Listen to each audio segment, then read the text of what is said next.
दृष्टिकोनातून चुकीचं ठरणार नाही। त्यामुळे एक महिला, एक मुलगी तिच्या वडिलांजवळ 3 एकर शेती आहे, एज्युकेशन लोड काढून तिला शिकायला पाठवतात, ती देखील MBBSचं शिक्षण पूर्ण करते आणि त्या ठिकाणी वैद्यकीय सेवा करत असताना सत्ताधारी पक्षाच्या लोकांचं ऐकत नाही म्हणजे काय तर फिटनेस सर्टिफिकेट द्या आणि ते म्हणतील त्याच्यानुसार कारवाई करा, हे ऐकलं जात नाही म्हणून तिची छळवणूक होते। आणि ही छळवणूक होत असताना ती स्वाभिमानानं तिची वैद्यकीय सेवा देत असताना ती ऐकत नाही म्हटल्यावर एका ज्युनियर डॉक्टरला पोस्टमॉर्टम सारखी ड्युटी देणे हा एकंदरीत डॉक्टर संपदाच्या बाबत घडलेला प्रकरण हा अत्यंत दुर्दैवी आहे।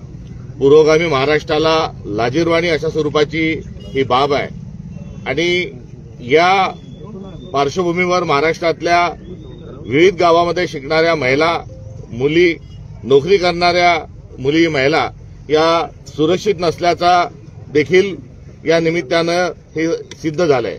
ही पहिली घटना नाही। यापूर्वी स्वारगेट या ठिकाणी घडलेल्या घटनेच्या पार्श्वभूमीवर देखील गृह विभागाने अत्यंत बेजबाबदार स्वरूपाची वक्तव्य केली होती की ती बलात्कारित जी पीडित महिला होती ती ओरडली असती, किंचाळली असती तर बलात्कार झाला नसता।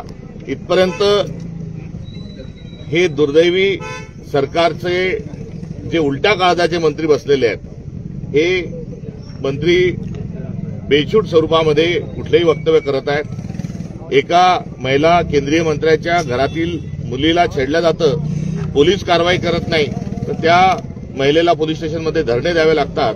या सर्वांमध्ये भरासभर आता फलटण येथील डॉक्टर संपदा हे प्रकरण सगळ्यांच्या समोर आलेलं आहे आणि यामध्ये जो कळस म्हणजे मुख्यमंत्री त्या ठिकाणी जातात आणि या घटनेतले जे मुख्य आका आहेत त्या आकांना क्लीन चिट देऊन वापस येतात, ही बाब अत्यंत संतापजनक आहे।